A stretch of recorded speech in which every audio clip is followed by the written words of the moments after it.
Thank you, everybody, for coming to the Aaron Torres Podcast YouTube page. If you could do me a quick favor, see that little subscribe button at the bottom of your screen? Go ahead, click that subscribe button. Really does help our channel grow, our audience grow, and I really do appreciate it more than you know. So click that subscribe button. Appreciate your support. Now, here's the video that you came here for. And one other, kind of program that we've talked about actually a fair amount here on the Aaron Torres Pod and Aaron Torres Pod YouTube channel. That is the St. John's Red Storm. Okay, so we don't do it outside of UConn. There's just not a lot of super interesting storylines in the Big East. But St. John's, this is who they have become this year. They trailed by 15 points in the second half. They trailed by double figures at the half. They rally to beat Xavier in overtime, 79-71. I just got one question for you, baby. What is that you feel? That's right. That's that Big Rick energy, baby. Big Rick energy. By the way, you can get your tees, AaronTorresOnline.com/merchandise. AaronTorresOnline.com/merchandise. Get your Big Rick energy tees. But there's nothing else to say. This is who St. John's is. They trailed to Georgetown by 10 plus at the half. Villanova was kind of a weird game that you felt like they could lose. They keep finding ways to win. And now, how about this? With this victory, St. John's is now 17-3 overall, 8-1 in the Big East. And this is a doozy. You know that St. John's is off to its best start as a team since the 1985-86 season. The Chris Mullin era, baby. Chris Mullin's like 60 years old. They are off to their best start since the 85-86 season. And man, oh man, I don't know what else to say. By the way, they are currently technically alone in first place atop the Big East standings. They've played one more game than Marquette. So Marquette is 7-1 in the league. St. John's is 8-1. But really, when I look at this thing, first of all, the only thing that really comes to mind, first of all, one, I just think they're built for March. That's the crazy part. This is a quintessential Rick Pitino team. You look at them, they're big and athletic across the board. The RJ Luis kid is going to play in the NBA. Had 16 points last night, had 30 against Georgetown in that game, against Villanova, 24 against Seton Hall over the weekend. That's an NBA player if I've ever seen one, 6'7", 6'8", whatever. And you just watch St. John's across the board. They're just kind of really big, really athletic.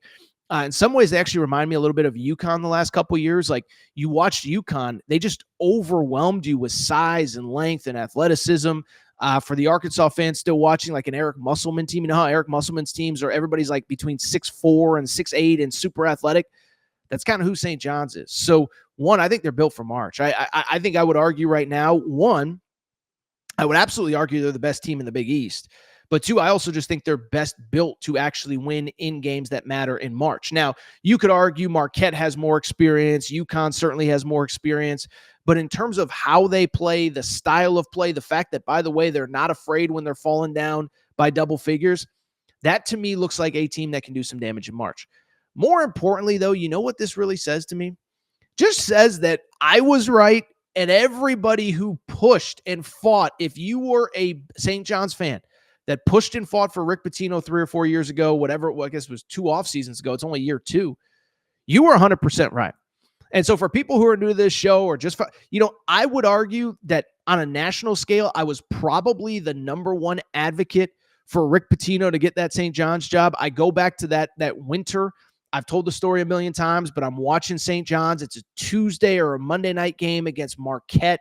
Marquette is blowing them off the floor. They're at Alumni Hall.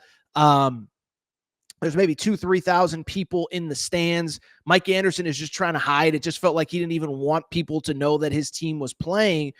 And it was right while Rick Pitino was rolling in Iona. And as importantly, it was right after Rick Pitino had been essentially cleared of any wrongdoing from the NCAA. And so I did this big thing. I remember putting out that tweet that night. I didn't have time to find it today, where I just basically said, St. John's, if you're a serious basketball program, if you want to matter ever again, there's no time that you have to do this right now. Because what I said was pretty straightforward. I said, Rick Pitino, he's in his 70s. This guy wants one more crack at the big time, and he doesn't want to move to bum you-know-what America, okay? I remember Texas Tech was open. This is no disrespect to Texas Tech, and Texas Tech fans will certainly let you know if they disagree with you. But he didn't want to go to Lubbock. And, by the way, that was the year Georgetown opened. He didn't want to go to D.C. I said at the time, and I stand by it. There were only two jobs that he wanted. He wanted the Miami job because he's got a place in Miami, or he wanted the St. John's job. And so I said, if you care about ever being relevant again, you have to do this. And I give credit to their administration. After the Big East tournament, I started getting tips that, hey, this thing is in the works. They fire Mike Anderson a few days later, and a few days after that, they go ahead and hire Rick Pitino. Really quickly, what stands out is like, this is what you were hoping for, right? This is year 2. 17-3, 8-1 in the Big East. Listen, it's crazy because the guy is 70. He still might be the best coach in college basketball, okay? By the way, worth noting, I said on Wednesday's show, Pat Kelsey, the Louisville coach, would be my national coach of the year. I think Rick Pitino would probably be number 2 at this point, okay? Mark Pope's in the conversation. Bruce Pearl's in the conversation. I think those would be my top 2 just because of what they took over and what they've done. And I know it's an NIL portal era, but you had to change a whole mindset at a place. You had to truly change a culture, and I just give them so much credit. I give the fans credit. If you watch the game on Wednesday night, the Garden was rocking. By the way, that was another thing I just kept saying. I said, listen, people think that people don't care about college basketball in New York. I said, New York, to me, I think of it almost like an SEC town in this perspective. Obviously, there's differences between New York City and Tuscaloosa, Alabama, or New York City and Baton Rouge. But what I said was, if you look at the SEC, people think, oh, this school's a football school. This school's a basketball school. Kentucky's a basketball school. LSU's a football school. No. Go to pretty much any SEC town in America. They will support a winner. But basically, the thought process at all of these schools in the SEC is, if we're competing in something, we want to compete at the highest level.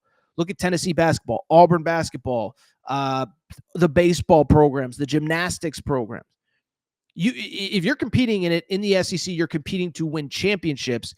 And that's what I said about New York. I said New York is an anything city if the team is good, but they're not going to show up and fake it and pretend like they're happy with an inferior product.